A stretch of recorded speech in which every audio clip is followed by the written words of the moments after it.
Welcome to the Books We Loved in 2020 video. Your librarians read a lot of great books this past year, and we want to share some of them with you. This video is only one way you can get recommendations for entertaining and enlightening books. Please go to thomascranelibrary.org to browse lists of popular books in all genres and for all ages.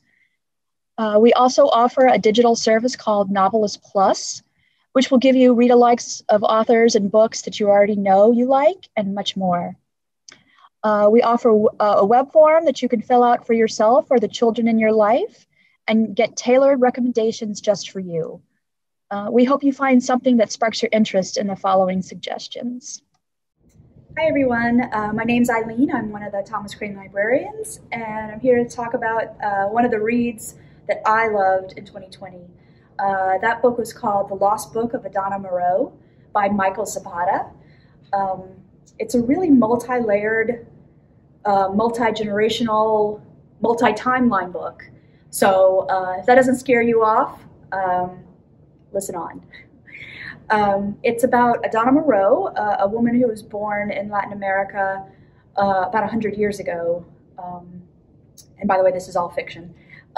So she had to escape her homeland because of some unrest, and she moved to America and had a son with her husband and wrote a science fiction novel that kind of reflects a lot of themes and like things she went through during her escape from her country in a science fiction setting. So it was extremely fascinating, but I wouldn't call this a science fiction novel at all. It's very, kind of defies a lot of genres.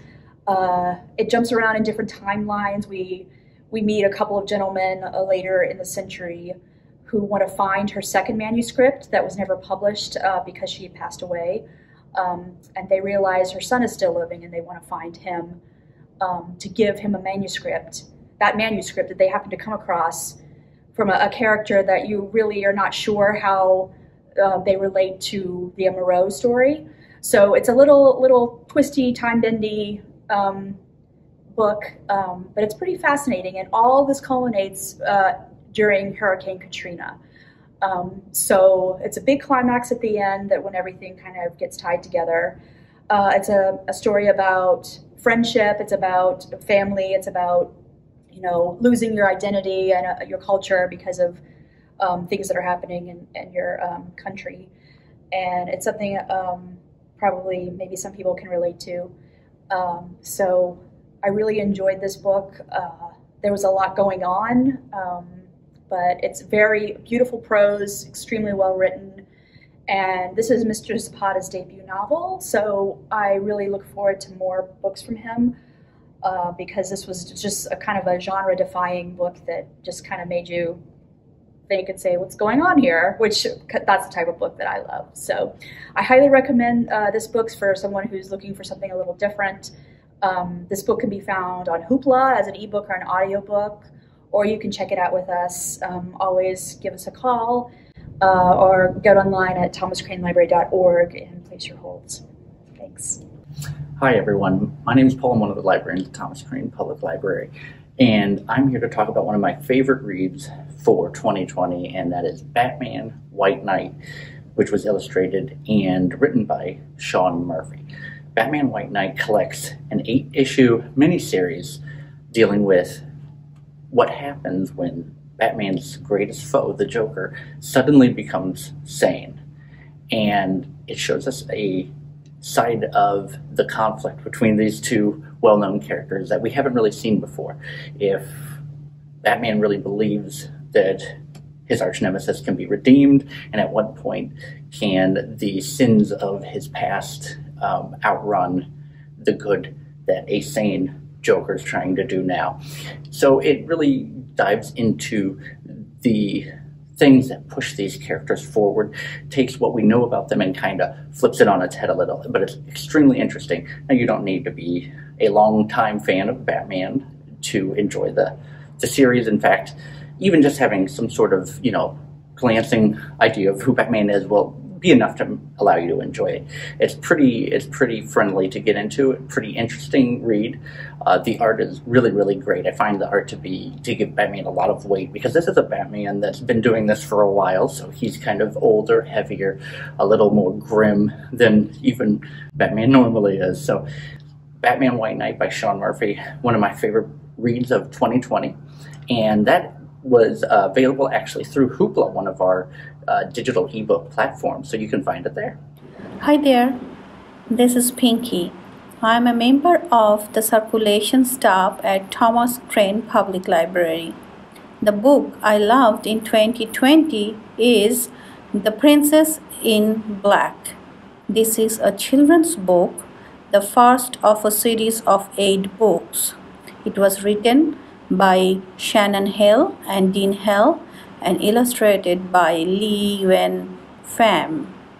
Shannon Hill is the New York Times best-selling author of 6 young adult novels. She has also written several books for adults and co-writes graphic novels with her husband Dean Hill. In The Princess in Black, the main character, Princess Magnolia, has a secret. When trouble arises, Princess Magnolia gets rid of her fancy royal dresses and becomes the Princess in Black and saves the world. This book is excellent for holding a child interest, and it definitely makes the child want to keep reading the other books in the series. Overall, it does an outstanding job of encouraging a young reader's imagination.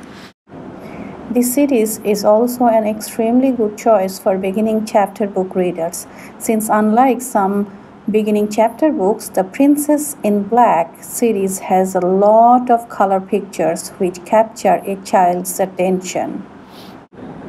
The Princess in Black is a fun, colorful, and well-written book which I highly recommend, and you can get it right here at Thomas Crane Public Library. See you soon. Hi everyone, this is Shane from the Thomas Crane Library, and my pick for Best Read of 2020 is The Graduate by Charles Webb. Published in 1963, the book tells the story of Benjamin Braddock, who is back home after graduating from college and going crazy thinking about his future. During his time of crisis, Benjamin winds up abandoning his career as a teacher, beginning an affair with a married woman, and eventually deciding to marry the daughter of the woman he's having an affair with. If this story sounds familiar, you've probably seen the 1967 film The Graduate, starring Dustin Hoffman as Benjamin Braddock and Anne Bancroft as the iconic Mrs. Robinson. And while this coming-of-age tale has become somewhat of a cliché in American pop culture throughout the years, I found the author's telling of it to be refreshing. His depiction of the characters is very candid, to the point where it's almost impossible to sympathize with them, especially Benjamin, who becomes more unlikable as the story progresses. Along with the author's ability to create believable characters, I also liked his straightforward and simple writing style. Structured like a play at times more than a novel, I was able to finish the book in less than 2 days, which is quite a feat considering I'm a notoriously slow reader. Regardless of me being a slow reader, I found this book to be a legitimate page-turner. And while it was not the most profound or even most interesting book I read this year, it was one that I couldn't put down. And for such a simple story to hold my undivided attention during this crazy year, that makes it good enough to top my best of 2020 reading list. Hi, I'm Dorothy, and I'm one of the children's librarians at the Thomas Crane Public Library. I'm excited to talk about one of my favorite books of 2020, Show Me a Sign by Anne Claire Lizotte. It's available in a print copy, obviously. You just place your hold through thomascranelibrary.org or give your librarians a call. It's also available as an ebook through Overdrive or on the Libby app. I recommend it for kids reading anywhere from 4th grade through middle school, and really for anybody who enjoys well-written historical fiction. It's a fascinating look at the deaf community in Shellmark on Martha's Vineyard in the early 1800s. I appreciated that this is a novel about the deaf experience written by a deaf author, which is informative for hearing readers, but it also serves as an important mirror reflecting the experiences of deaf readers, particularly for students who might have a hard time finding books written by someone in their own community. Aside from that, this is just a thrilling adventure and mystery that happens to touch on some really important topics. The main character, Mary Lambert, lives with her parents in close-knit Shellmark, where the high prevalence of deafness means that pretty much everyone in the town can communicate through the island sign language, whether they are deaf or not. And it's taken for granted that deaf people are just as intelligent and productive as hearing people. This unique community draws the attentions of a young scientist who comes to the island to study the causes of the widespread deafness. 11-year-old Mary is kidnapped as a live specimen for the doctor's experiments, and she's taken to Boston, where she's unable to communicate and is desperate to escape back to the island. I highly recommend this book for anyone interested in broadening their reading to include own voices stories, anyone who enjoys historical fiction, particularly Massachusetts history, and for fans of Sharon Creech, Ryan Selznick, Lois Lowry, or Kate DiCanillo. Hope you enjoy. Thanks. Hi, everyone. My name is Jake. I work at the circulation department here at the Thomas Crane Library. And for books that we loved here in 2020, I decided to select a book I read called The Mighty Fitz by Michael Schumacher. And what is it about? It's about the shipwreck of the Edmund Fitzgerald, one of the largest tankers at the time when it sank on November 10th, 1975. At the time, it was one of the largest workboats, largest tankers in the United States, and it sank on November 10th, 1975, in the middle of Lake Superior. It hit a strong Great Lakes storm. It swallowed the boat up. Got caught right in the middle of the storm, and it went down right in the middle of Lake Superior. Unfortunately, there was no witnesses to what may have happened. Also, unfortunately, it took all 29 members of his crew with it. And it was immortalized with the song you might be able to hear with the audio, in the song by Gordon Lightfoot that came out a year later. Not sure if it's a little too loud. I can turn it down. But yes, the Edmund Fitzgerald, one of the largest tankers at the time, went down in the middle of a storm in the Great Lakes on Lake Superior, and it actually remains one of the greatest mysteries because there was no witnesses. It remains one of the greatest mysteries as to how and why the boat sank, and it still actually remains probably one of the more famous shipwrecks in American history and in recent memory. It's actually referred to as the American Titanic. So the book actually goes into a little bit of detail of how and why the boat may have sank, sheds a little bit of light on what may have happened that night on November 10th.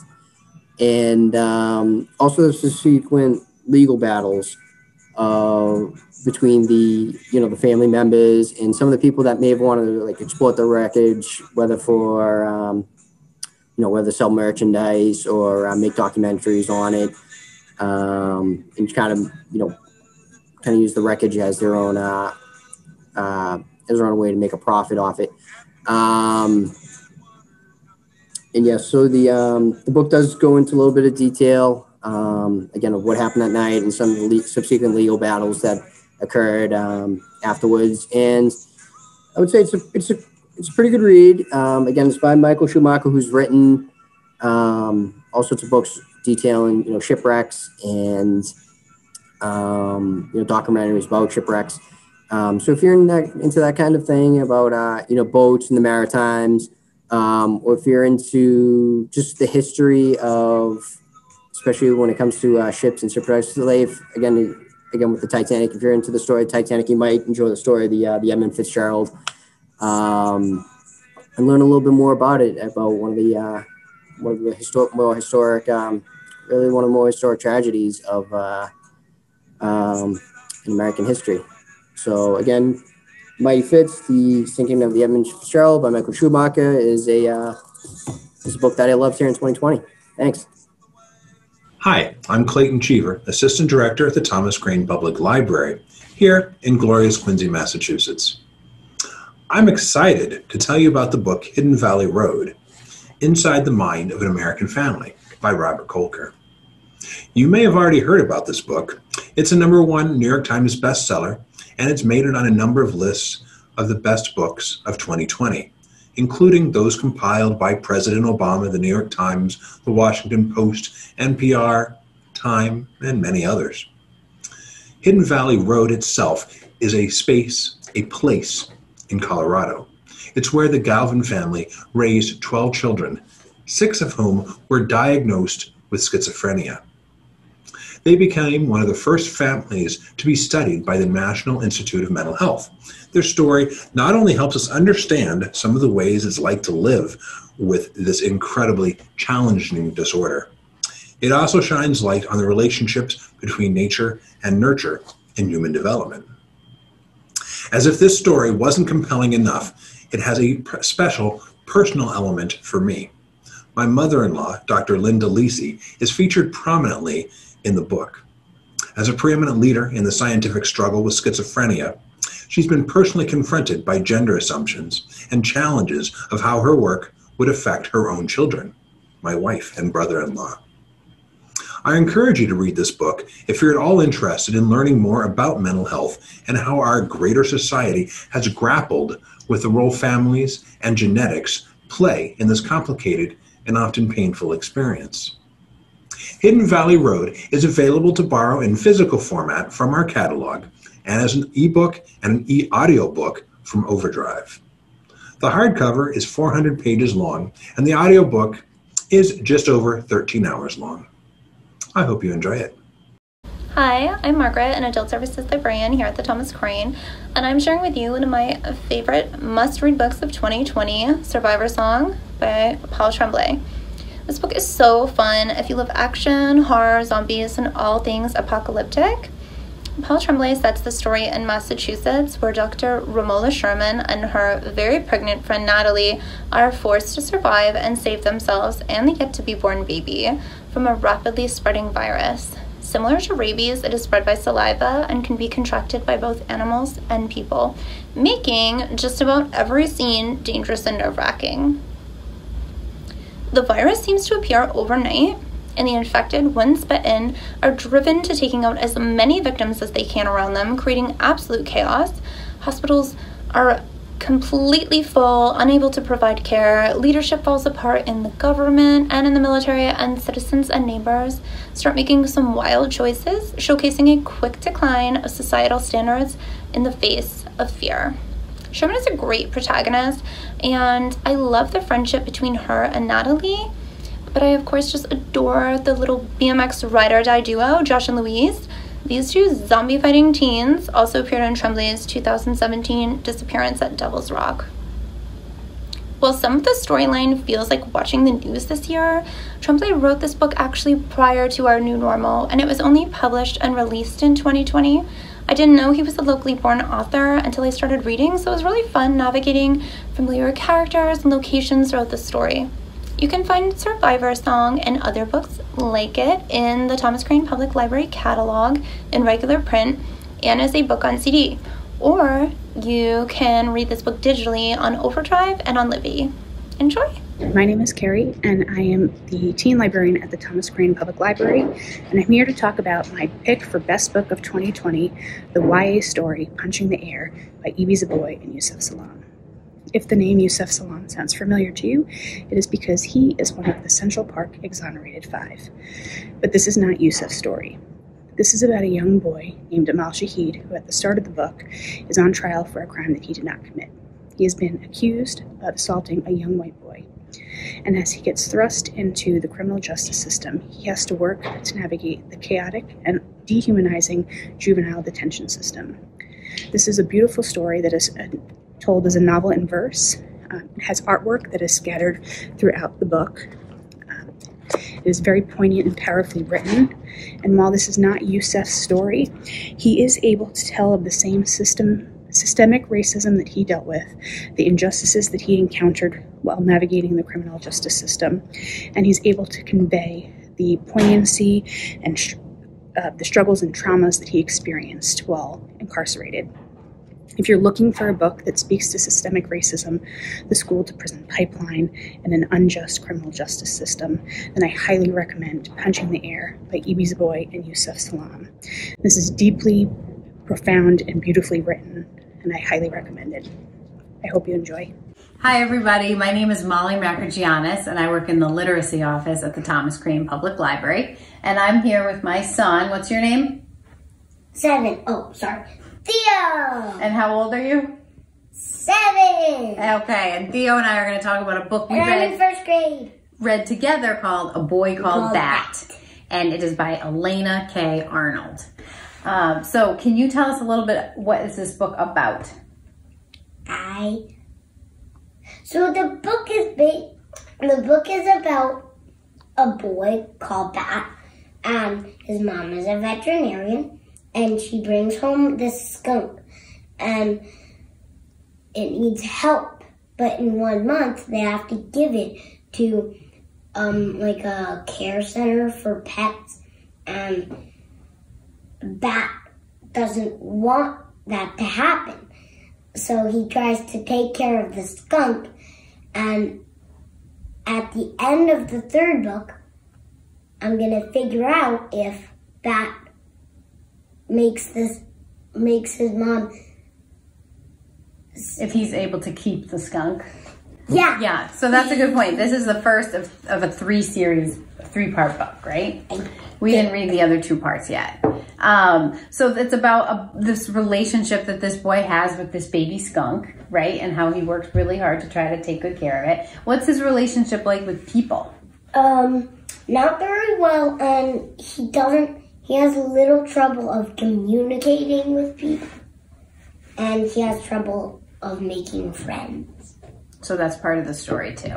So what would you say about, did you have a favorite part of the book? The favorite part of my book is maybe when he gets his friend. I forget. My favorite part in the book is when he makes Israel one of his friends. When Israel wants to be his friend, and then he takes him as a friend. So it's a very nice story, right? About a boy, his relationship with this baby skunk, the relationships he tries to build with classmates and his family. And we recommend it to readers in, we would say, elementary school, right? Theo was able to read part of it himself, and we read together. All right, enjoy the book if you pick it. Yes. Bye. It was so much fun doing these videos. Thank you for watching, and thank you to the librarians who contributed to this program and gave us a bit of insight into what they loved reading last year. Remember, your librarians are always here to suggest reads for you or help in any way that we can. Visit us online at thomascranelibrary.org and on Facebook, Twitter, and Instagram.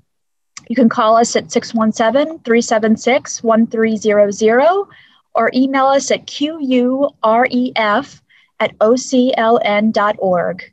We'd love to chat with you. Stay well, Quincy.